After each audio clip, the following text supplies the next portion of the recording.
Hello, and welcome back to Strange Stories with the Seeker and the Skeptic. Today we are talking to psychic medium and grief coach Deva Neely. After experiencing the profound and tragic loss of her brother, Deva went on a spiritual healing journey and reawakened her psychic abilities. She now uses mediumship and what she's learned in her own healing to help others with their grief. So, welcome, Deva. Thank you for being with us today. Tell us a little bit about yourself. That's such a loaded question. I know. Well, I'm a former teacher. I was in a classroom for 20 years, and my life irrevocably changed on May 19th, 2013, when my brother died by suicide. And I ended up going into this very dark place, obviously, after that aftermath. And there were subsequent traumas after that. So I was dealing with PTSD. I was dealing with suicidal ideation. I spent 7 years struggling just to stay alive. And there was a paradigm shift that happened in my life. I was in a support group for people with PTSD, and a woman asked, "How long have y'all been dealing with PTSD? I just got diagnosed." And I was skimming the comments, and one jumped out at me. This woman said, 43 years and counting. Wow. And that was the moment I knew that that could not be my story. I would not survive that. And that is the day I made a conscious decision to do anything and everything I could to heal. And I did try anything and everything. I was fortunate at that time I got into a trauma recovery program, so that helped quite a bit. But I was trying yoga, I was trying meditation, I was trying anything and everything. I did my Reiki level 1, I did a course on angels. Like I just thought, I don't know what's going to stick, but I'm going to try everything and Mm-hmm. see what works. And what was it, one thing that helped, or was it all the things? I don't know. I don't even know specifically what it was. I think it was that mind shift for me that I decided my story could not and would not be the same as that woman. And it it led me down a path of self-discovery. Mm-hmm. And I learned that I could not just survive. I had the opportunity to thrive. And so I believe I am. It doesn't mean life doesn't have struggles. It doesn't mean, I can't get knocked down. What it means is I have the tools and the resiliency to get back up, and to understand that it's okay to be happy again, right? Because in the course of grief, we tend to feel guilty after we've lost somebody. We feel guilty if we feel happiness or joy, and we struggle with that. But you start to realize that you morph, you change with grief. Grief doesn't go away. It's I call it a life sentence. Um, but we can learn to live around it. And that's why I decided life is too short. I packed up, I moved to a beach in the Caribbean, and I I feel like for the first time in my life, I'm truly happy and I'm fully living my best life. And so now I say my brother's death saved my life, because Wow. his death forced me to look at the things we weren't looking at, but that Mm-hmm. both he and I struggled with. And we compensated in different ways. How we coped was very different. But his death forced me to have to look in and have to deal with the ugly things that I was trying to hide or, force back down. And I realized that what I thought was this great life then wasn't. I was just masking. Mm-hmm. I was hiding myself in work. I wasn't really living. And so now I see what living means. And it's a hard lesson that we have to learn, or that we're forced to learn, because somebody else had to lose their life in order for us to realize how to live. Yeah. I mean, obviously, I'm so sorry for your loss, but what you've been able to do in your transformation is beautiful. You've been able to see that pain and hear other people's stories and realize, I don't want that to be me, Mhm. and so I think that is absolutely beautiful. In that healing journey that you went on, what what did you find most helpful for you? I think it was really getting clear on who I was and what I needed. Um, it was surrounding myself with the right people and understanding that sometimes the people we expect to be there for us aren't. Hmm. And sometimes those we don't expect come out of the woodwork. But how important it is to create a solid network of people around you who are going to hold you up when you can't stand on your own. And I'm so grateful for the people that are and have been my cheerleaders, because you really do need that support system. And when you're in a place of grieving, you're feeling so alone, and it's quite lonely, and you lose people along the way because for some reason people think grief is contagious. I think, right? None of us want to face death. And I think that's where our biggest misconception is. So I see death very differently now than I did before. I'm not scared of it. I was able to tap into my spirituality, and I was able to tap back into something that I did as a child, and that's communicate with spirit. And now I'm able to help other people connect to their deceased loved ones, find closure, find peace of mind, and to understand that our journey in life doesn't end with death. Our relationships continue. So You had said in your answers to us that as a child, you were connected with spirit. So tell us a little bit about what that was like for you growing up. it's funny looking back at it now, because I I talked to them like they were friends. I didn't even know the difference. And I remember my first memory really acknowledging it at 4 years old, trying to explain to my mom that there was this girl who looked just like me. And when I was asleep, she was awake in my dreams. And when I was awake, it's because she was asleep and I was awake in her dreams. And so here I am explaining quantum physics to my mother at 4 years old, not knowing that it's quantum physics. Yeah. And my mom going, "Oh, you have an imaginary friend." And I'm like, "No, she's upstairs. What are you talking about?" And I realizing that I would go to places and see and experience things that others weren't.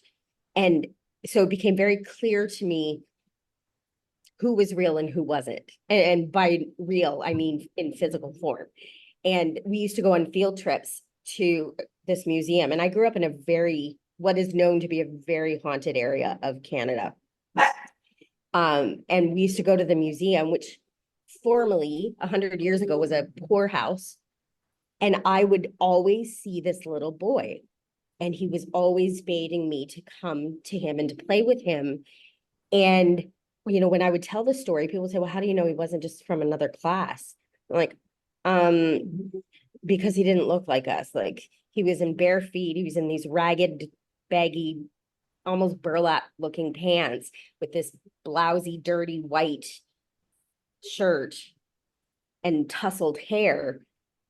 He was not of our time. Hmm. And, to me, it was every day. How did I explain it to other people? I didn't. I kind of saw things going on, or I communicated and didn't think much of it. Um, so what I learned later, and what I've come to figure out, is that girl that I was communicating with all the time is actually my guardian angel. And I've always been obsessed with twins my whole life, and didn't understand what the obsession was, but I always felt if I had kids, they'd be twins. And I gravitated to the twins I would meet, fascinated by twins. And this entity that I was communicating with, like I said, looked like me, talked like me. Her name was Rachel, but she wanted a fancy name. She said, if I got a fancy name, she got one too. She called herself Raquel. And so it wasn't until probably about 10 years ago, I overheard my mom telling a story to a friend about when she was pregnant with twins, me and a twin. I was like, I'm sorry, what? Wow. And she's like, you know this. I'm like, no, I don't. And she said, you were a twin. Your twin died in utero. All of a sudden, everything made sense to me. Yeah. And I realized, and of course, got confirmation from her that she was my twin sister. Wow. That's incredible. Yeah. Putting those pieces together. And so Yeah. late in life as well. Yeah. I mean, I couldn't believe, but it explained my fascination with twins, my Mm-hmm. obsession with twins, because I didn't understand it. Mm-hmm. And, I had twins in my distant family, but nobody within, my scope at that point. So when I overheard that story and made that connection, all of a sudden everything made sense. Well, it's funny how when we're adults, our parents just kind of like lay stuff on us like they told you when you were like 12 or something. Right. Like, You've never that's everyday knowledge. Yeah, of course this is what this is. Really? Yeah. Had a few of those myself. I know how Yeah.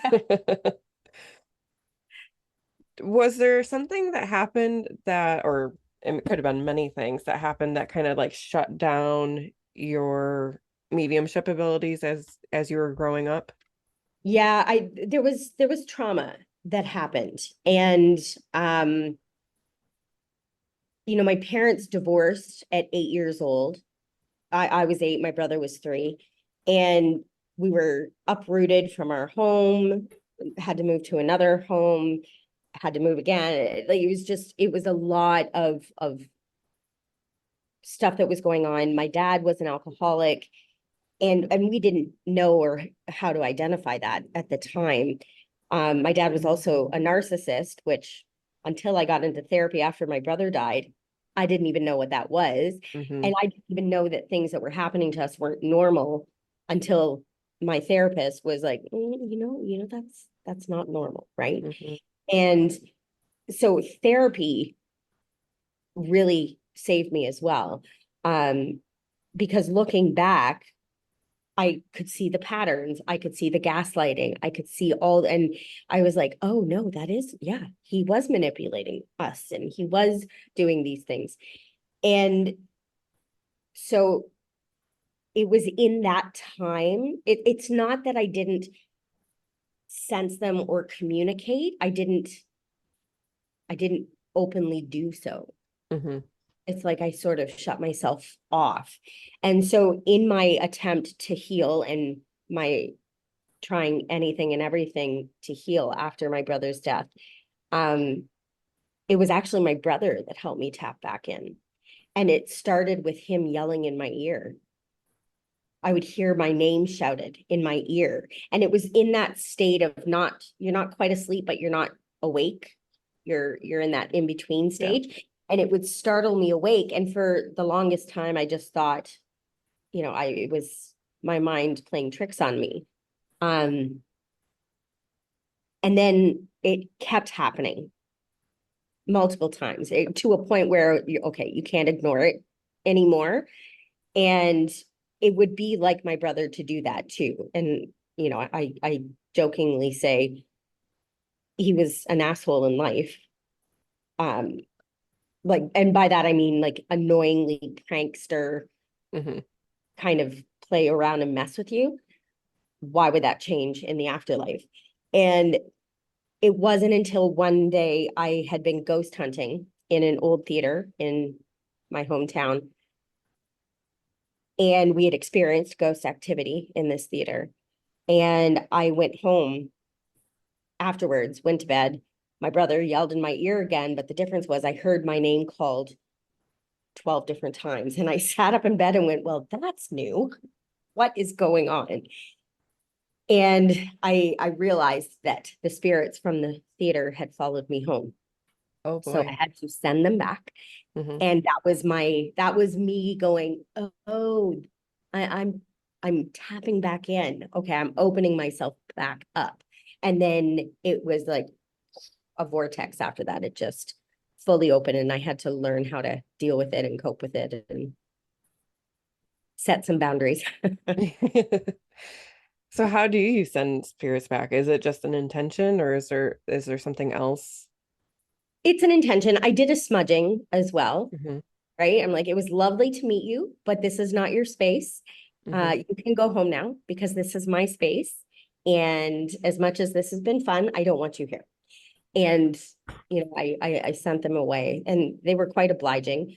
Um, sometimes they're not as obliging, and I've done some energy entity clearings for other people, and it's not as easy as it was for me at that point. Um, so it is intention, and it is communication, and it's setting clear boundaries with them. Hmm. Do you think um that they followed you because they could tell that you were open? That like is there something they wanted from you or don't you know? I what's my experience since then is spirits tend to gravitate to me because I can communicate with them, and they all have messages. Um, and the best way to sort of explain how that works and why I had to set up boundaries is there was an old hospital where I lived. They had closed that down, moved to a new hospital, and I could never drive by there without so many coming at me because they all have messages. And when they know that you can communicate them, they gravitate. Hmm. And I would have to set very clear boundaries because it's overwhelming.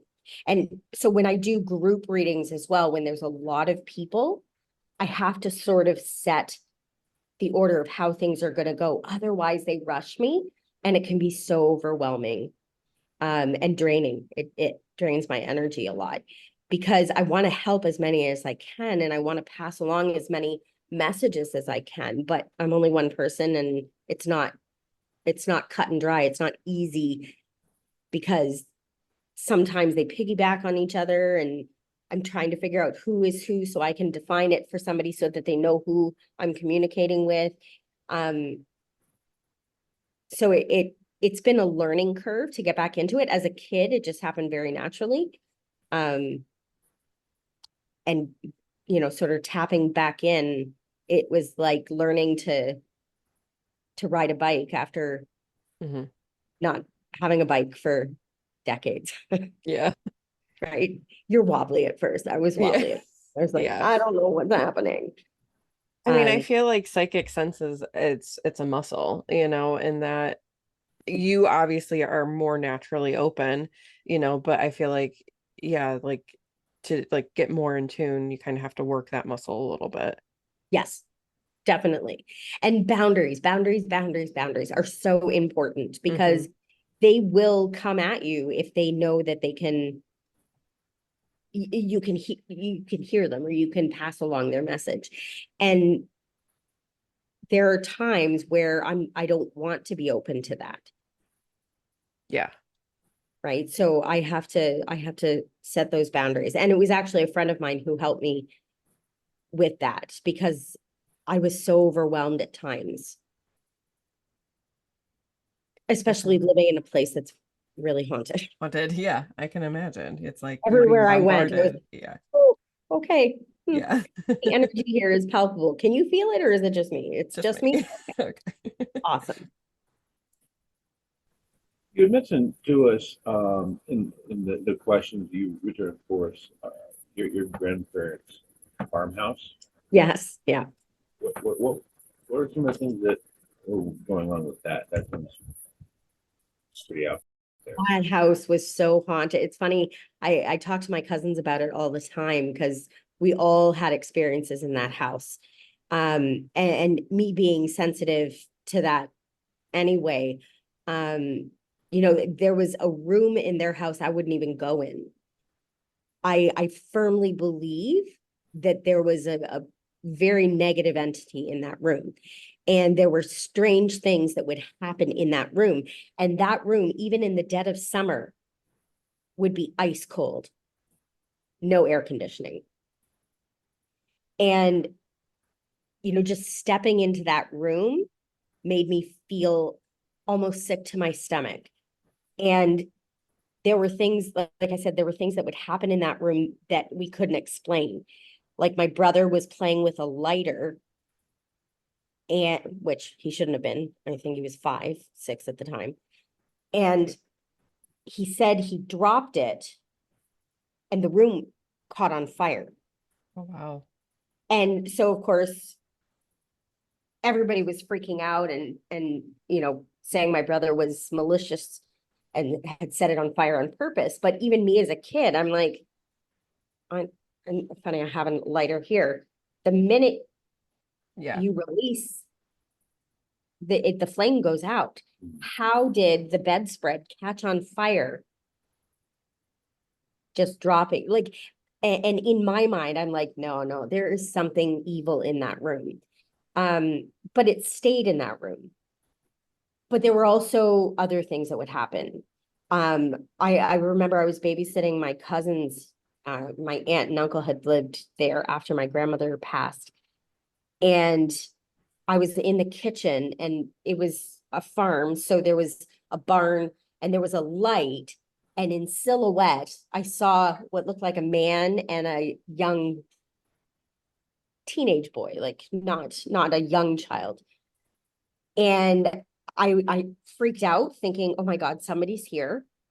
And I didn't know what to do because I'm on this 150-acre farm in the middle of nowhere with taking care of my 2 cousins, and there were 2 people on the property. So I'm like, do I call the police? What do I do? And as I'm freaking out thinking, what do I do? They dissipated before walking into the barn. Like they just disappeared. And I was like, oh, damn it. And I would hear things as well. I would hear voices. And I didn't know how to explain it. And it wasn't until my aunt had explained a story that happened with a boyfriend who also was sensitive to spirits that was confirmation for me, because he could hear a man talking and he was saying to her, don't you hear that? Don't you hear that? And she's like, hear what? And he was freaking her out. And he's like, I hear this man and I hear this boy, except, the boy doesn't talk very well. It's slurred and it confirmed what I was experiencing as well. And it wasn't until afterwards that we found out that there was a man and his son who died in a fire in that house before my grandparents bought it. And the son had Down syndrome. And so his speaking ability was slurred. And it was like, oh, okay, that fits. That fits. Got it. But there were certain areas of the house that I didn't want to go to alone. In the basement, the crawl space, nope. Don't ask me to go down there. Like, if I knew now, no, if I knew then what I know now, I would have cleared some of that energy. Like there was just some weird stuff going on. What do you think? I mean, I know we don't know for sure, but like, what are your theories about like darker energies or entities? Like, what are they? Where do they come from? Why do they exist in certain places?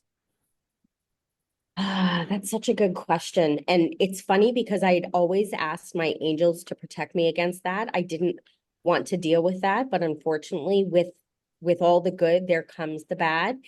And I've had to do clearings of places that had some really crazy, I don't know if I can swear on this or not, Yeah, but go ahead. really crazy shit. Yeah. And I was just like, Whoa. There was a clearing I did with a friend of mine. She and I do a lot of clearings together in this house in California. And, you know, I was seeing a succubus. And I didn't even know what that was. And this woman had an attachment, and we have it on video. You could see when she was talking to us versus when this entity would take over and the change in her. And this is all stuff I never wanted to participate in, Mm-hmm. but you don't always have the choice.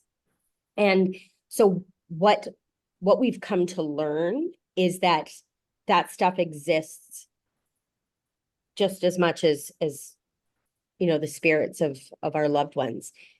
And combating it is in calling in the protection of your spiritual team. Because for me, my firm belief is one will always trump the other. And so when we do clearings, we bring in our angel teams, we lift this veil of darkness that's there, and we work hard at getting rid of these negative entities. And so a lot of it is energetic clearing, right? And some of it is residual. It's been there for so long, it's almost ingrained in that place. And so sometimes it takes a lot of effort and more than one time to get that clear. And in some cases, you can't even fully rid a place of that entity. There's just so much that has either happened in that place. So it's a very surreal experience dealing with the negative. And I never wanted to believe it existed, Yeah. but I can't deny it anymore, given the things that I've seen and experienced in doing these clearings for people. And it's just trying to root yourself in the belief that there's more good than bad out there. Mm-hmm. Yeah, and I mean, understandable. I don't want to be anywhere near negative or dark energies either, but I feel like maybe part of your soul's purpose is to help transmute that energy, which is why it's being brought into your awareness. Yeah, Yeah. I think that, yeah, you make a great observation there. Absolutely. Yeah. And it's trying to quell the fear of it because they feed on the fear. They Mm-hmm. feed on that energy. And so I always know I am protected. And I know that my spirit team is there to protect me. I ask them for protection every day. And I tell that to my clients as well, right? Put on your coat of armor every day, whatever that looks like for you. Sometimes for me, it's bubble wrap. And I ask them, protect me from all things that are not meant for me, and protect me in facing the things that aren't mine, Mm-hmm. right? Because when we're open energetically, and there are a lot of empaths out there, we tend to absorb so much of the energy that's out in the world, and then we take it on thinking it's ours, and it's not. So it's learning how to clear that yourself and how to protect yourself every day before you go out into the world. Yeah, that's so important. I know I'm definitely an empath, and before I knew what an empath was, I just thought I was crazy. Like, you know, Mhm. really struggled with like regulation, and then Yeah. somebody explained to me in my 20s, like, you're an empath, like you're absorbing everybody's energy. And I'm like, just the relief. Yeah. That light bulb goes on. Yeah. It's like just like, oh my God, my whole life makes sense now, you know, and then I've been on a spiritual journey of Reiki and working with angels and my spiritual team as well, and just not that it's perfect because I definitely have, you know, times where it's like it's really hard because I'm still absorbing energy, but at Mhm. least I have the tools now of like I can release it. Before it was just staying stuck inside of me. Yes. Absolutely. And I think not to downplay mental illness in any way, and especially Yeah. when somebody to experience it, I do think that there is a part of it that is the energy that we absorb, Yeah. right? It's not being able to identify what is ours and what is not. Yeah. And so having all these unexplained feelings, um, I think part of it is they're unexplained because they're not ours to carry. Yeah. Yeah. Yeah, and I mean just that feeling of like I feel a way, but I don't have access to understanding why I feel that way, right? Like if we can put words to I'm having this feeling and this is the reason why, sometimes it's easier to process, but when it's just like I don't know why I feel this way, Mhm. it's a lot harder to work through. So I definitely agree with you. Like I do think that is I think there's more people who are energetically sensitive than know that they are energetically sensitive Yes, out there. I agree with you. I agree with you. Yeah, and it's funny because I used to do posts and I should do more of them, doing Reiki. And a friend of mine, I was a teacher at a school with her. She she said to me one day, she goes, "Why did I feel that?" Like she's like, "It was so bizarre. I was so drawn in and I could feel things." And I said, "Well, that's kind of the whole point of Point. Reiki." And she's like, "But you were doing it on the screen. Like, how did?" And because that's the power of energy. She Exactly. was just so blown away by how much she was affected by this clearing I did in a post. Like it wasn't, she Yeah. wasn't even In live with me. person. Yeah. Yeah. And she was just, she's like, "I'm sold. Oh my God." She said, "I can't explain to you the feelings I had in that energetically." Hmm. And I was like, "Welcome." Connection. Yep. Let me bring you into this world because it is Yes. magical and beautiful. Absolutely. Right. And it can be so healing and therapeutic. Yeah. Yeah. I mean, when I had my first Reiki session, after I found out I was an empath, and I felt like I had released 100 pounds of weight. Like it Oh, I'm just sure. was Yeah. like, I was like, I have never felt this light in my entire life. And so Yeah. that's when I was like, I'm absolutely going as far as I possibly can with this. Like, this is for me because I could feel it in that moment of just how powerful it was.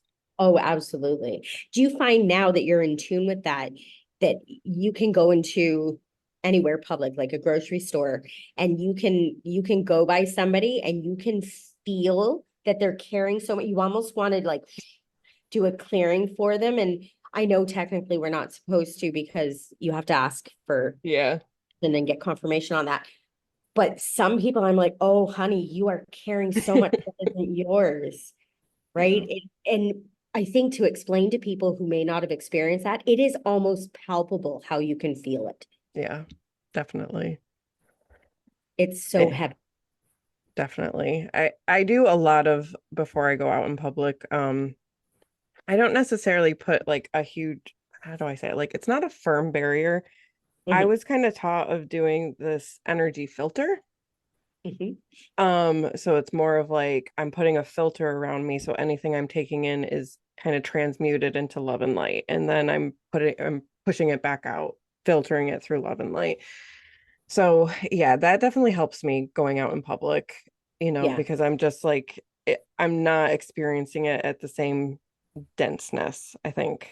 Yeah. I love that actually. That's really good, right? Only what's coming in is what's in your best. Yeah. And then I'm sending it back out to those people like transmuted Yeah.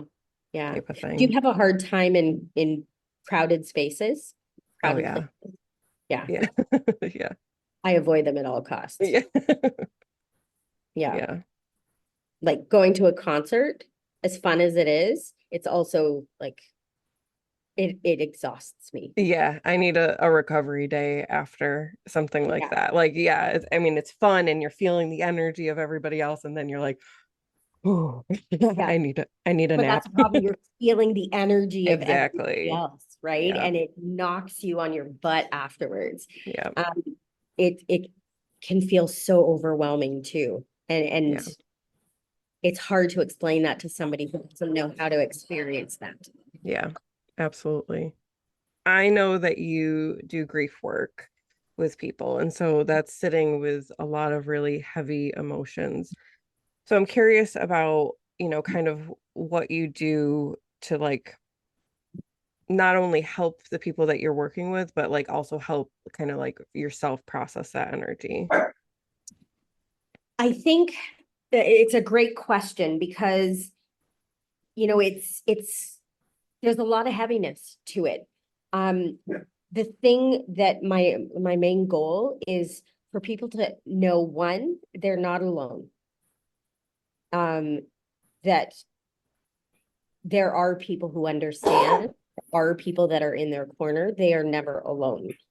And two, that it feels like this might be forever, that this feeling that they're feeling might be forever, but I'm proof that it's not. And, to understand that it's okay not to be okay. It's absolutely important that they feel all the feelings, because some people don't want to acknowledge the ugly feelings, anger, frustration, right? Because they feel if they're angry at their loved one for dying, that somehow that's going to that's mean, or that's a horrible thing for them to be thinking. And to understand, help them understand that everything that they're feeling is important, not to dismiss it, and to acknowledge it. And the minute that they can embrace that is the minute that they can truly start healing, because we tend to try and stuff it down. Mm-hmm. So for me, helping other people in their grief, at first I was afraid because I thought, oh, is this going to bring me down that path again? But it's not. I can sit there objectively, and I can sit there from a place of fully understanding where they're coming from. And my goal is to make them feel that as well, that they feel supported. They feel like I know, I hear, I understand, I see them for where they're at, who they are, and understand where they're hoping to go, but they think that that's not possible. So my goal, the way I view it, is I'm holding their hand and walking with them. Yeah. Right. I think that was the biggest thing. I keep thinking in what I do, I keep thinking, what did I need back then? Mm-hmm. And that's how I've been able to create what I'm doing now, is where can I fill the gaps where I felt most alone, or where I felt fear, or where I felt all these things going through my process, and how can I fill in the gaps for other people? I think that's so true that most of us just want somebody who is going to acknowledge and validate our experiences and hold space for us to be able to go through that journey. And it sounds like exactly what you're doing is you're just, I can't fix this for you. I can't take the grief away. I can't change the circumstances that caused it, but I can walk alongside you and let you know that you're supported, you are loved, you're not alone. And that's beautiful. Yeah, that's my goal, right? Because, and I think we said this at the beginning of our talk, there's such a loneliness. You feel this incredible loneliness after losing somebody. This void Yeah. that you think is you're never going to be able to fill. And in a way, we don't. And that's just the reality of it. But we learn to acknowledge it, to have it, to, like you said, to hold space, and understand what that means. But we can still move forward, and we can still have a fulfilling life thereafter. And my take on it as well is when I can help people tap into their own spiritual intuitive abilities, that they can learn how to hold space for their loved one who is still there with them as well. Right? To reconnect, that relationship just looks different now. It's still there, it's ever present. Mm-hmm. It just looks different. And how can I help somebody tap into that themselves so that they can move forward in knowing and communicating and, being able to carry them with them. What does your relationship with your brother look like now that he's on the other side? I think it's better now than it ever was when he was in human form, Mm-hmm. right? I get the true essence of who he was. Where when he was in human form, he was battling a lot.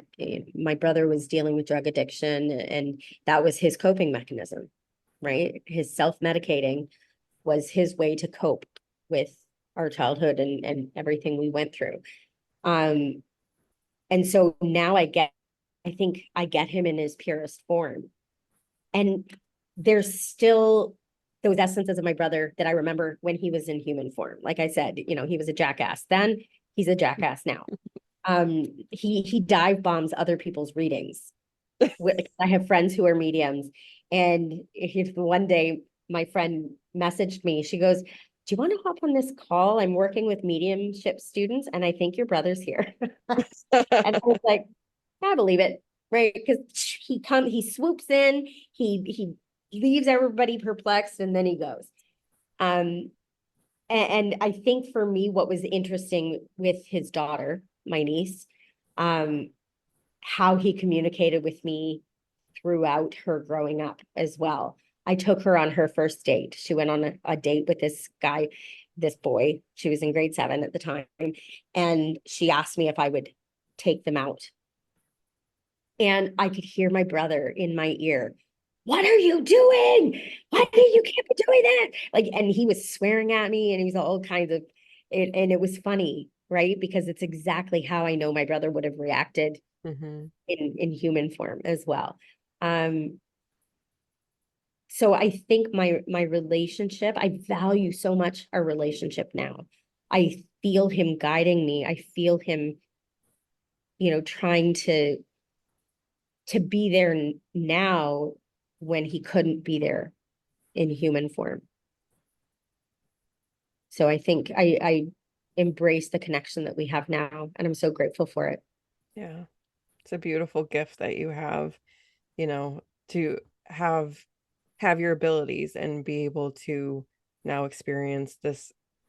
Yes, he's not here physically, but he is very much still here with you. It's beautiful. Oh, for sure, for sure. And my mom sees it now too, Mm, right? Like she'll call me. She's like, "Oh my gosh, I was just looking outside and this white butterfly came by." And I said, "Hey, Brent." And then when I told her, because she would ask me, is Brent here? I'm like, yeah. She recognized that butterflies were her sign for him. mhm. Cardinals were his sign for me. Um, except now I live somewhere where there's no cardinals. So I'm like, now what are you gonna do? Now I see dragonflies everywhere.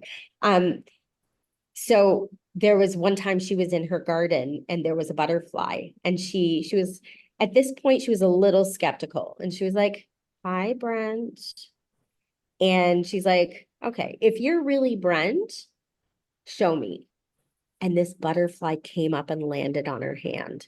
Oh, And she called me going, "You're never gonna believe what happened." I'm like, "No, I do believe it." yep, I totally believe it. Yeah. And there was another time she saw another butterfly. It's a white butterflies, particularly for my brother, for her. And she saw this beautiful monarch butterfly, I think. And she's like, "Was that Brent?" And I went, "No, that was no Rosario." And she was like, "Oh my God, I was just with my aunt and uncle yesterday. We were just talking about her."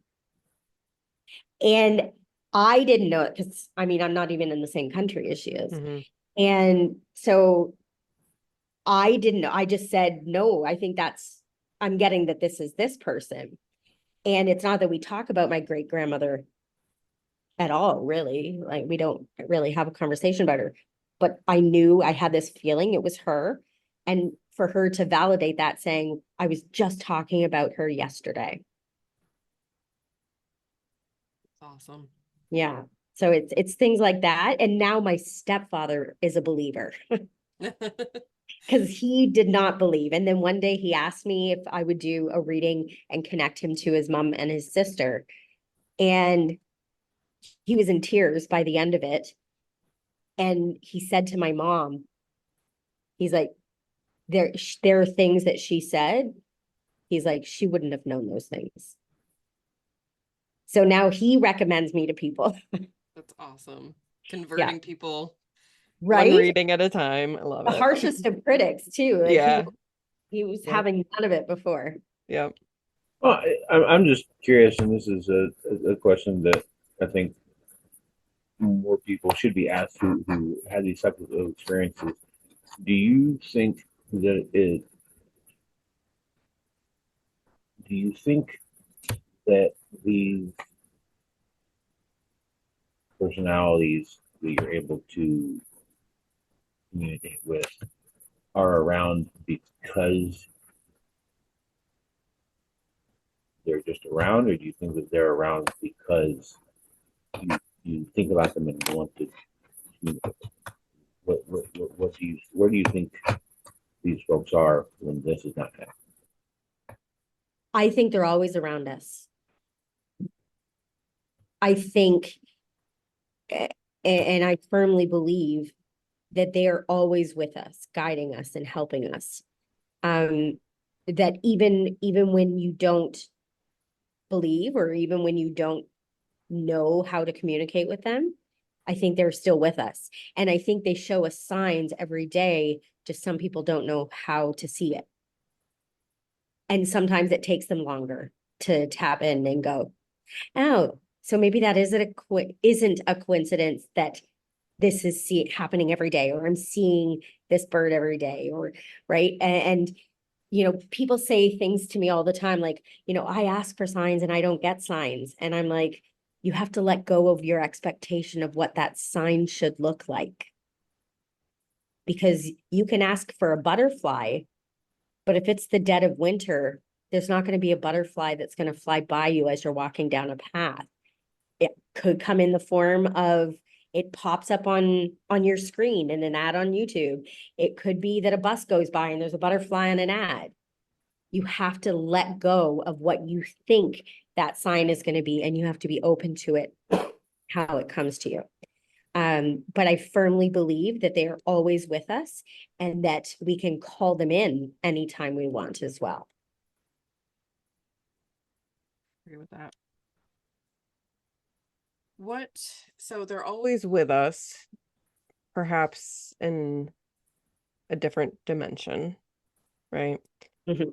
What do you, just in your experiences, I know, again, this is one of those questions where we don't know for sure, but like, what do you think happens when somebody transitions and they go to the other side? Like, what exactly happens? What does that look like? So here's the information that I've been given on that. Because I've asked lots of questions, and I'm getting information all the time. When we transition, it's an immediate, it's almost like a light switch. And we are immediately greeted by our spirit team. And so the one comfort I hope that I can give everybody is nobody dies alone, ever. And that was the biggest thing I struggled with my brother's death, because he chose to die, and he died in a very gruesome way by himself. I now know he was not alone, that his spirit team was with him immediately. I know that my grandmother, who I would never have expected to be there, was the first to greet him. And so we can live in the comfort of knowing that when we transition, there is a whole lot of spirits that are waiting for us. And that transition into that other dimension, it's like anywhere we would travel. We have to acclimate, and we have to shed our human experience. We have to shed our human body and shed the things that we carry as human beings as we transition into what we already know we are. Our spirit never changes, right? Our essence never truly changes.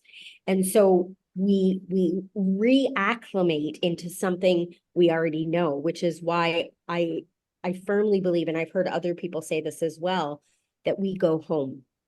It's not going to heaven or hell, or we go home. And, I know from experience of people in my life passing, I had a friend pass in December, and a mutual friend of ours was with him in the hospital, and he had a head injury. And my friend Valerie, who was with him, messaged me, and she says, "Is it possible for somebody with a head injury to start being able to see spirits?" And I said, absolutely, right? Like, I think that's a switch that can happen for anybody really at any time.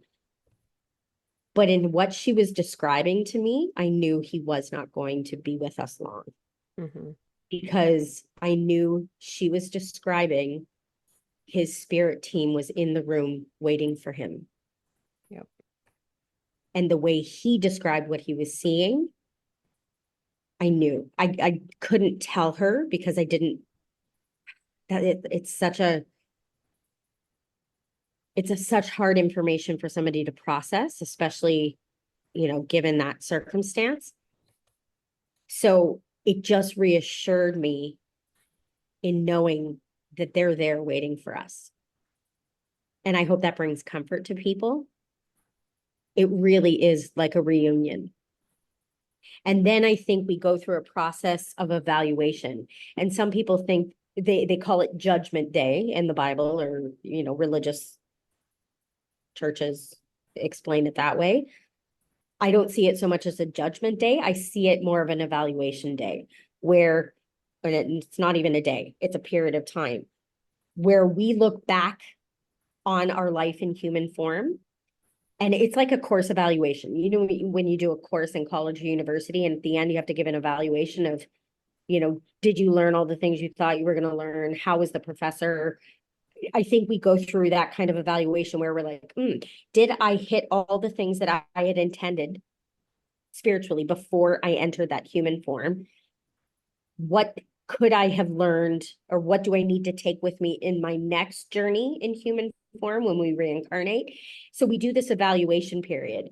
And I think from my experience and asking my spirit team, this is why we feel such a void immediately after somebody dies. And I often hear people explain that at the funeral, they just felt so empty. They didn't feel their loved one there. And it's often because they're not. Like, funerals are for the living, they're not for the dead. Yeah. And it's often that they're not, or we feel this emptiness right after somebody passes, because they're in that state of transition and they're doing that evaluation. So that's why when people want to do readings with me immediately after somebody dies, I highly recommend they wait 3 to 6 months. Yep. Because I can't, and I can never guarantee a spirit coming through, but in that time, it's a lot harder. Yeah. So that's what the information I've been given in that. And I'm fascinated by that. Because like you said, we don't ever really fully know, but that's the information I've been given. Yeah, a couple of times you've mentioned the phrase spirit team. What comprises that? What does that mean? Just in case somebody listening is not familiar with that as a concept. Yeah, absolutely. Well, we all have one. We all have a spirit team, and it's made up of our angels that are assigned to us, right? Our guardian angel is assigned to us at birth, and a guardian angel is often one or two. Some people have more than one. They're assigned to us at birth, and they often have never been in human form. And then we have an array of other different angels that make up our spirit team. And there are angels that come in and out of our team as we develop and as we need things. So our team grows, and oftentimes our loved ones join that team in wanting to help guide us and wanting to help, bring the things that we are meant to experience and have happen and help us through those tougher times. And so the best way I can describe it is a spirit team, because that's literally what they are. They're assigned to you, they're your cheerleaders, and they focus on you. And then there's helper angels. There are angels that will come in and out. And I often send helper angels or healing angels to people who are struggling, or people who, need healing because of an accident or because of something that has happened. So there's a whole force of spirits and entities working on our behalf. So, Gotcha. Okay, that is very, very interesting. And I asked this question because I feel like I don't think any two people really have the same answer for this, and I'm always curious to see what people say. Um, when you say angel, what do you mean? What is an angel in your experience? an angel, Hard question. it's a great question. There are different levels of angels. Like I said, I mentioned the guardian angel, and that is the one that is assigned to you from birth, and they stay with you. And then there are other angels, or different levels of angels that come in and out.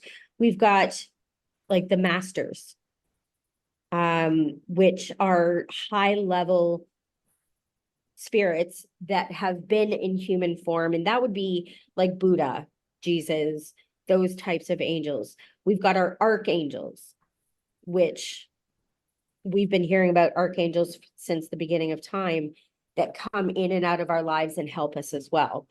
And so I think in essence, all spirits become angels, just to different degrees. Right. And I know we think of angels as these ethereal beings with wings, and we have this picture in our head. And I think it's a beautiful picture, but I think it's simpler than that. I think it's just the energy and the essence of these spirits. I definitely connect with angels a lot. And I think of it as just different aspects of the divine. Like my belief system is like we're all part of the same source of love, right? And so angels or spirits or whatever can kind of connect with us through a different vibration, but it's still coming from that same source. Yes. That's how I view it. Yeah. I love that. I love that. And, the divine or source energy, or, the universe, whatever Hmm. we want to call it, God, some people call it Yeah. God. I think you're right. It's all from the same place. And that's what kills me when we see in the world these places fighting over their religious beliefs, when Yeah. in essence, it's all coming from the same Same place, thing. Yep. right? The foundation of almost every religion is based on the same foundation. Yep. And it's man who has skewed from there. Yep. Yeah, and I think a lot of people when they hear angels, they think of, Christian angels and that, that some religion gets to own that. And I don't believe that at all. I believe No, that they are for everybody, no matter what your spiritual tradition is. they are non-denominational. Yeah. Non-denominational. And it's funny too, because a message that came through to me that I thought was very eye-opening is there really is no gender either. Hmm. They explain things in gender form so that we better understand, but there is no gender. It's very gender fluid, which is funny because nowadays people are thinking this is this new concept, this non-binary, and people expressing that their internal feeling is that they don't identify as male or female, which to me, I sat back, I sit back and go, that's because they're tapping into their divine source in understanding that it is fluid. There is no gender definition like we as humans in human form think. I mean, we all have masculine and feminine energies, and Absolutely. right, like you said, it is fluid. It does not mean, I might be more in my masculine energy one day because it's my productive day and I'm getting things done, right? And then Yeah. another day I might be in more of my feminine energy where it's like I'm just being and receiving, and you know, it yeah. We as humans have a lot of ways of messing things up, Oh gosh. Yep. We make things so much harder for ourselves We too. sure do, Oh, and judge so much because it's like that is not what society says, right? And so that makes us feel different. And so the difference is scary and we want to control it. You know what I mean? So I feel like a lot of it is just fear-based. And if we could just take a step back. yes. Yeah. Yeah. And if we just open ourselves up too, right? Like I think the problem is people don't take that time to just listen. Yeah. And we don't ever have that time to allow those messages to come in because we're either on our phone or we're watching TV or we've got something on, like we constantly have noise. So I often ask people, when was the last time you just took 5 minutes to sit in silence, doing nothing, and just sit? And people get so uncomfortable doing that. Yeah. Yeah. Because I mean, that's when feelings come up, right? If we have Silence that is scary. space. What did you say? Silence is scary. Yeah. Yeah.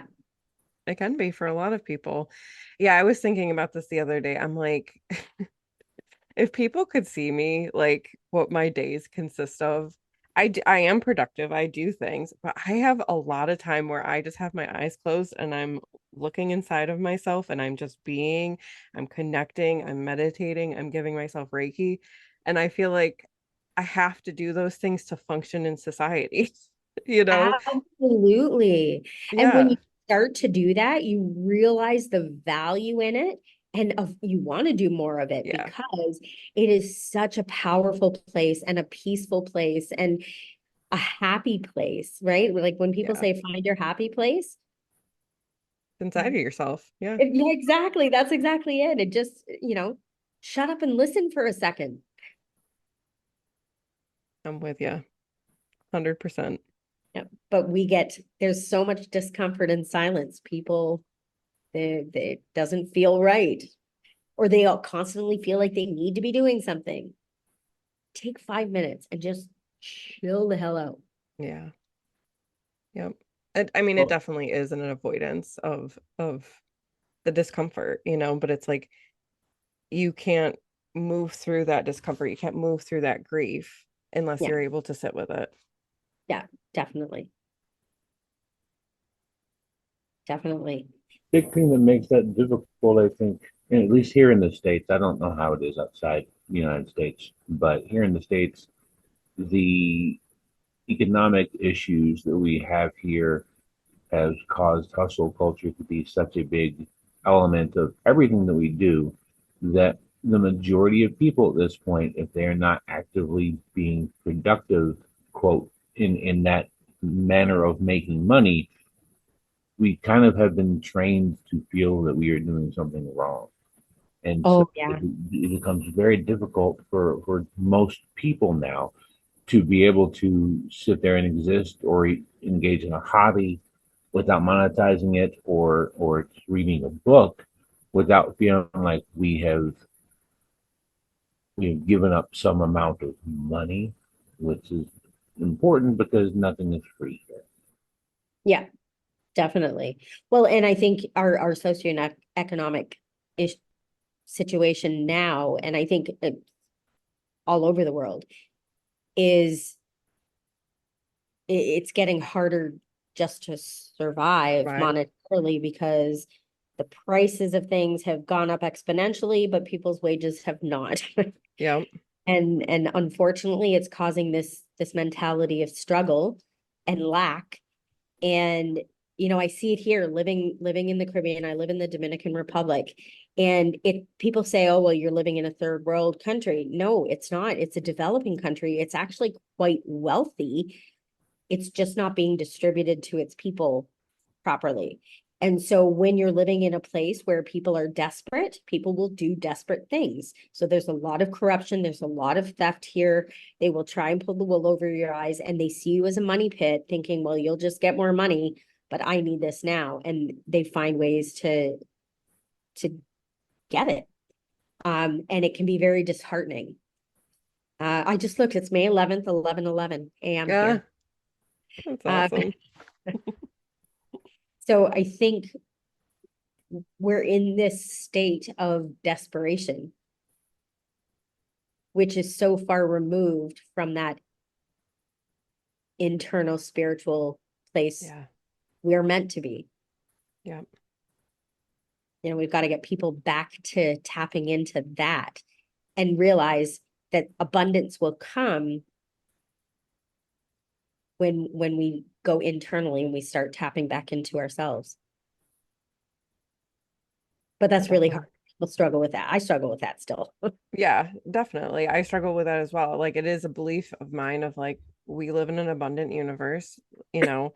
I try not to live in a place of scarcity, but I have an ego, I have parts of me that do still fear that, and because like what Jonathan said, like we live in a society where everything costs something and like you said, wages aren't going up, but the cost of living is definitely going up. And I mean, that's part of the reason why we're moving, is because the cost of living where we're living right now is just gone up exponentially and our Yep. income has That's why I not. moved to the Caribbean. Well, it's part of the reason why I moved Yeah. to the Caribbean, because the cost of living here is much cheaper than it was Yeah.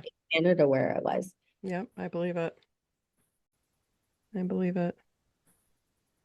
Yeah, here in Southwest Virginia, the cost like just like rent or to own a home has tripled in the past 6 years, and I Yeah. don't know anybody whose wages have gotten better, no matter what type of job. Good jobs, bad jobs doesn't matter. Nobody's getting any compensation for this.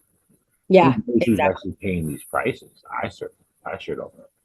I know, I know. Out of curiosity, I was looking back at home in Canada to see what it would be like if I moved back. And like studio apartments going for $2,000 a month. Yeah.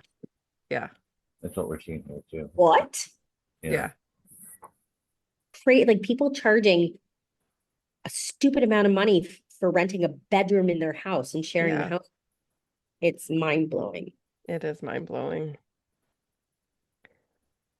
It definitely is. And that's why we need more people like you doing the good work, putting more love and light out in there into the world, changing the vibration so that hopefully one day things will shift in a Yeah, more positive direction. I'm with you on that. I try so hard. Even one thing that I explain to clients, and one thing that I did, and this was part of my healing journey, was I would create balls of love and I would throw these balls of energetic love at the people who hurt me. And it was a way for me to help get to a place of forgiveness, and hope that that energy would do something to help them in their healing journey, right? Because hurt people hurt people. Yep. And so if they're not willing to do the internal work, I was trying to send energy that would at least maybe kickstart it, something. But it made me feel better as well, thinking I'm not putting hate out to the people who have hurt me. I'm not putting negative energy. I want to throw love and light, literally, at them. And it's up to them what they do with that, even though they don't know I'm sending it to them. Maybe not here in the 3D, but Right. spiritually, they absolutely Exactly. do. Yeah. Exactly. That was my firm belief that Yep. I'm gonna, it's that, what's that concept? The kill them with kindness Yeah. kind of, right? Yeah. Covertly throwing love and light and hoping it sticks. Yeah.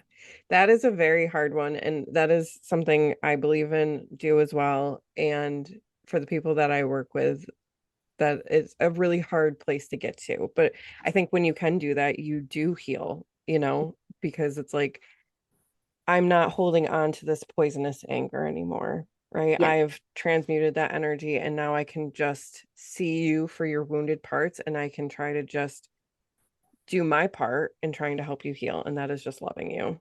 Yes, absolutely. Right. And one thing that I learned in my journey of healing, and I did soul coaching Hmm. with a woman. And the one thing I learned was soul-based love, which was a hard concept for me to wrap my mind around. But once I did, I can't believe living any other way. Because when we come at everything from a place of soul-based love, we see the world very differently. And it's like you said, we see people for their wounded bits and we love them anyway. And it's a hard concept to wrap your head around, but it makes me a happier person when I Hmm. can take a step back and go, okay, how can I look at this from a place of love, not anger, not hate, not, and I think the world would look very differently if everybody had that opportunity to take that step back and reevaluate and look at everything from a place of soul-based love. Because that's our essence, that's who we are. Our soul, our spirit, that's exactly what we come from.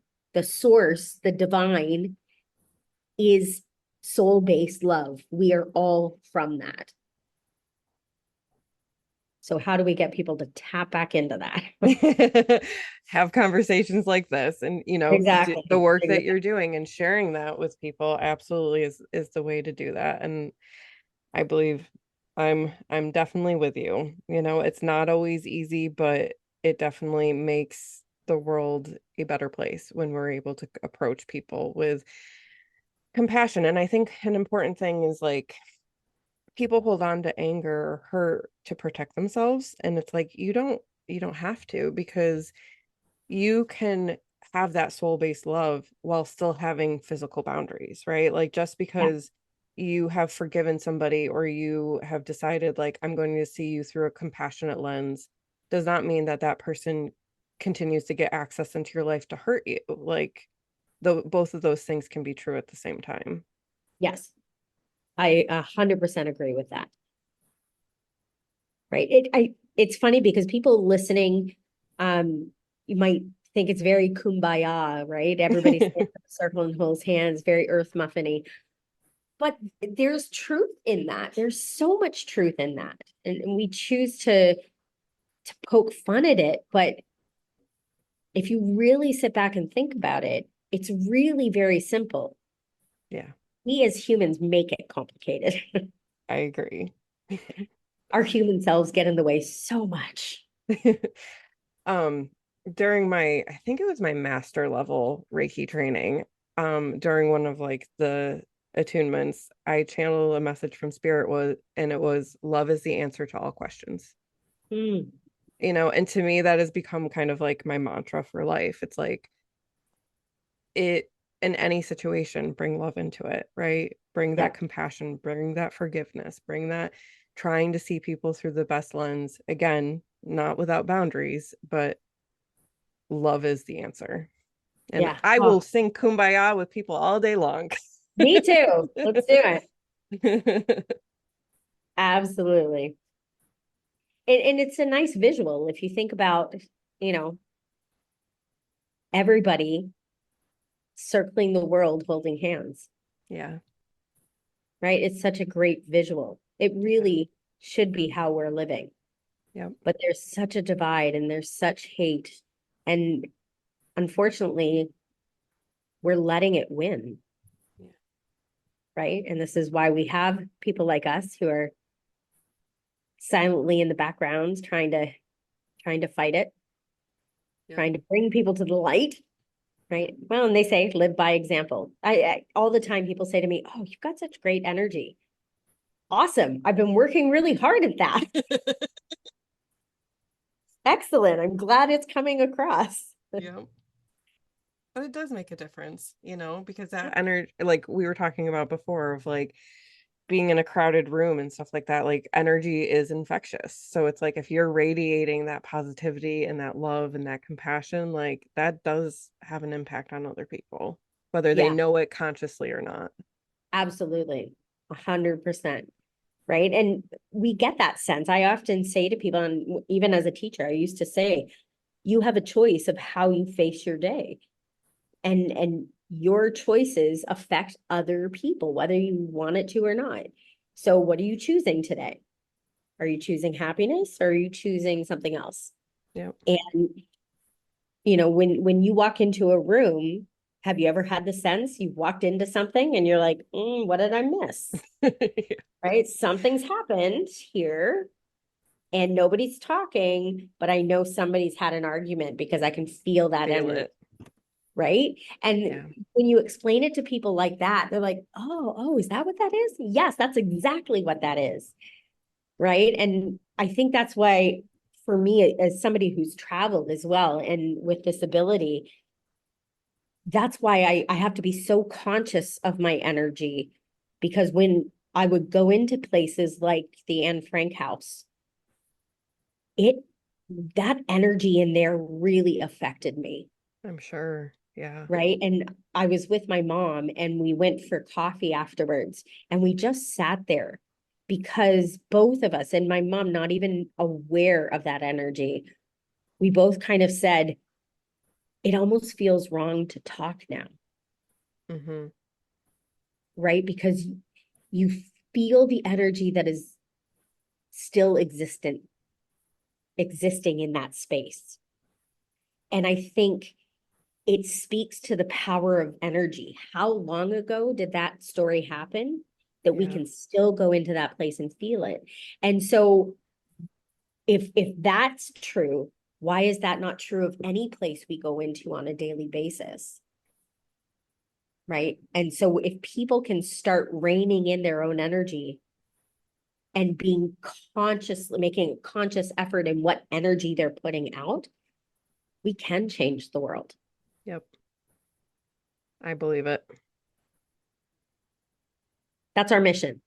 I'm with ya. Fighting the good fight. We are the world. We are children. You mentioned that you had a situation that you had to do with some poltergeist activity. I'm just curious about that story. Oh, the poltergeist activity? Oh, that was in university. Oh my goodness. I lived in this building in Toronto. It was 100-year-old building then. And my best friend and I were living in a little bachelor apartment in Toronto because it was expensive, $598 a month, which now I'm like, we thought that was expensive then. Yeah. Um, and so, we made it work and it was definitely haunted. And there were so many things that happened in that building. And I specifically remember this one day, we were both out in the living room area, which I mean, it was a bachelor apartment, so it was all kind of open. We were both doing homework and, both focused on what we were doing. And in our little kitchenette, we had this microwave stand and we had a box of Kleenex that we had filled with plastic bags. That was our plastic bag dispenser at the time. And we heard this rustling happening. And immediately we thought rodent because we'd had that experience as well. And this plastic bag, shot out into the middle of the room and then fell to the ground. And we both sat there for what felt like an eternity, processing what we just witnessed, looked at each other, and it was sort of a, did you see that? I saw that. Yeah, you saw that? Okay. Okay. And then we just went back to our homework because neither one of us wanted to talk about it because it was so far removed from anything either of us had ever experienced. And Sarah had had experiences with spirits as well in the past. She actually saw spirits, which I'm like, that's not fair. I want to see them. I don't see them, I hear them. And so that was just the beginning of many instances of things happening. There was another time we were watching a movie. She ended up on the phone with a friend of hers, and I was getting up to put the popcorn bowl away. And I felt this draft, this ooh, chill. So I went to the window to shut the window and I was like, oh, it's not open. So I put the popcorn bowl on the counter and I was walking back to the couch and I felt something run by me, brush past me. The books that were on my dresser, I had a stack of books and a candle beside it. The candle snuffed out and the books flew up against the wall and fell to the ground. All the books, Wow. not just one, all of them. And I stopped because I was processing. And I heard Sarah say, just a minute, what the fuck was that? And I was like, I don't know. What? Like we were just so beside ourselves because it was quite, it felt violent, not in, we weren't scared like in that way. We didn't feel Mhm. threatened. We were just like, what the heck was that? What just happened? And we were processing. And I was like, it wasn't a breeze because I checked the window. Okay, so that like scientifically, we were trying to debunk. We couldn't. We couldn't. What could possibly pick up 4 or 5 books Mhm. and throw them against the wall? Right? I couldn't even successfully pick them all up and throw them against the wall. And so at that point, we're like, okay, we got a ghost. We have a ghost. We called him Larry, and we spent a lot of time because I felt like he was a bit of a prankster, because things would go missing and then we'd find them in the oddest of places. And, I was even doing my hair one day and I went to go get the kettle because my kettle was going off. So I put my hair dryer and my brush on the toilet seat, on the seat in the bathroom. And I went out to turn the kettle off and I came back, my brush was gone. I was like, come on. And I looked everywhere. Did it fall? Did it? No, it was in the middle of the couch in the living room, which I hadn't even gone near. Like Yeah. my path to the kitchen and back was nowhere there. So we were constantly saying, okay, Larry, give it back. Okay, Larry, I need this. I've got to go to school. Don't mess with me now. Um, it was just, we got to live symbiotically eventually. But there were some moments of I never went down to the laundry room in that building. I could not. I don't know. There was not anything good down there. There's a laundry room in the basement, by chance? Yes, you had to go down to it. So luckily I took my laundry back to my parents' house in university, so I would do my laundry there. My roommate didn't have that option. So she braved the basement. Nope. A lot of times when you hear people talk about the poltergeist style situations where things are being thrown and things, it seems very abrupt a lot of the times. A lot of times, what you'll find when people have stories like that is there are other things that are not necessarily spiritual or supernatural in their lives that are in some sort of maybe upheaval or like state of liminality. Was that possible that was true of one or both of you at that time? It's absolutely possible. I didn't think of it like that. It is absolutely possible. Um, I think too, people think poltergeist activity is like a negative entity, and I don't believe it is. I think it may feel that way because the force of like the books flying against the walls Yeah. seem huge force, but we're dealing with spirits needing to use a huge amount of energy to move something in the physical world. So it's almost like somebody who doesn't know their own strength.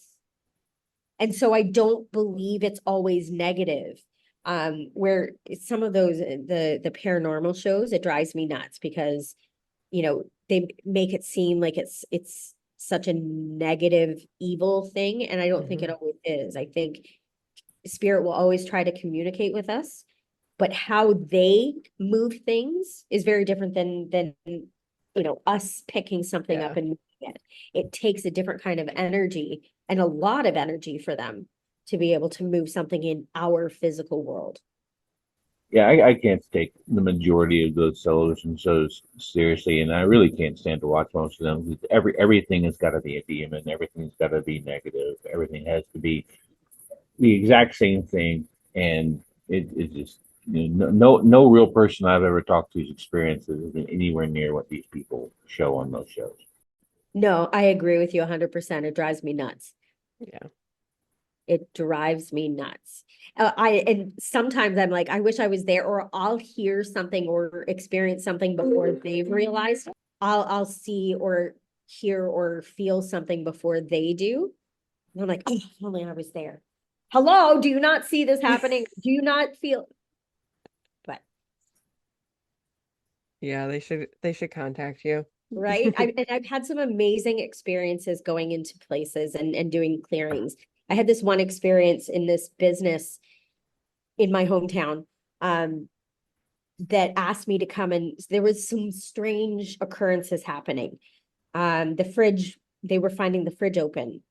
Every morning they would come into work and the fridge was open when they know that it wasn't left that way at night. Things were being moved on shelves, stuff. So they asked me to come in. So my friend Kesley and I went in.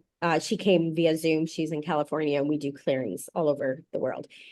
So it was a fascinating building. One of the oldest buildings probably in the country. And there was so much we were picking up on. There was a gambling ring that was there at one point, which I don't know the history of that place. So I was coming at it fully unaware of anything that had happened. And when I said that I'm getting like a gambling thing, almost like cockfights or dog fights, there's blood on the floor. There's blood on the floor. And the woman who was with us walking us through said, you do know this used to be a billiards. I'm like, I did not know that. But it explained there was very secretive stuff that was happening, money exchanging hands. There was some bad blood in that area. But at one point, I was being called to the basement. So I asked this woman, is there a basement here? Because I'm being told I need to go to the basement. She goes, well, it's not really a basement, it's more of a crawl space. So I went and I sat in that space, and there was about 7 spirits there. And I said to her, they're being held here, but they're not being held captive. It's not anything menacing. They're being held to protect them. I said, almost like an underground railroad feel is what I'm getting. Well, sure as shit, we looked it up because I didn't know if that was even possible. Turns out the Underground Railroad came through our town as they were taking these escaped slaves up to the Owen Sound area in Ontario. Awesome. I was blown away. And Yeah. this is why I say to people, I can't make this shit up. Yeah. Right? I had no idea. I was just saying what I was feeling and what I was getting from those spirits. And my friend Kesley, she's like, did they die in a fire? She says, I'm seeing bodies in a fire.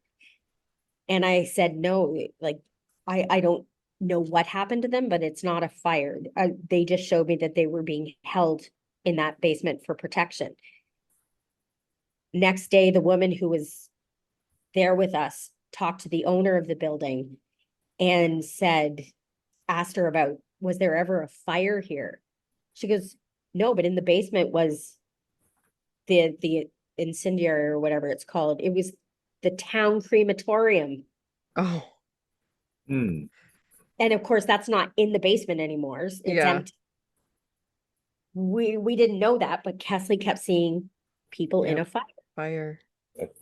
It was the town crematorium. We didn't know Wild. that either. So fascinating things going into places, and the residual energy that lies there. And there were spirits there that we helped cross over. They were stuck. The fridge was being opened by a little boy because the fridge was broken and he didn't want the food to spoil. So he kept opening the door so that they would take a look at the fridge to see that it was broken. And sure enough, the seal was broken on the door. They had to get it fixed. Wow. That's interesting. Mm-hmm. That's very cool. Yeah, because I mean, you hear different stories of different, I think different types of spirits, like there's some that are just like kind of residual, just reenacting, but that was a very conscious spirit and knew what was going on and was trying to help. That's very cool. Yes. Yes, definitely. And what was interesting about that space is there were both. There were Yeah. intelligent spirits who were able to communicate with us, and there was this residual energy. That was the gambling stuff that I was getting. Yeah, that makes sense. Leaving its imprint on the Yeah. space. Yeah. So Very we did a cool. lot of clearing, and it was a restaurant as well. And Hmm. they said the difference was night and day, literally from when we cleared it and we got rid of some of it. I felt it was almost like cobwebs, like it's hanging on. And we cleared that. They had the best season monetarily that they've ever had Hmm. after we did that clearing for them. That's amazing. Yeah. I love it. Well, this has been an amazing conversation. I really, really appreciate you taking the time to just share your story with us and just, yeah, Well, go for deep with having us. I love it. Yeah. How can people find you? Well, I'm all over social media. Okay. So they can find me, Deva Neely, um, on Facebook, Instagram, TikTok. And I just started a YouTube channel called Good Grief, talking about my story, and also opening up to talk about grief in general, and not just grief from losing somebody in death, but to talk about the grief that happens in our everyday lives, and the dysfunction in family that causes much grief. And you know Mhm. that from experience as well. So Yeah. I started that as a platform to start talking openly about the things that I'm uncomfortable talking about. Awesome.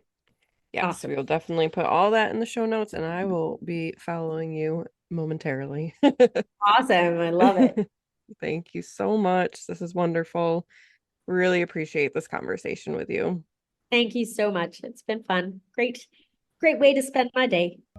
Thank you so much for being here. If you have a strange story you want to share with us, email us at seekerandskeptic@gmail.com. We look forward to talking to you soon.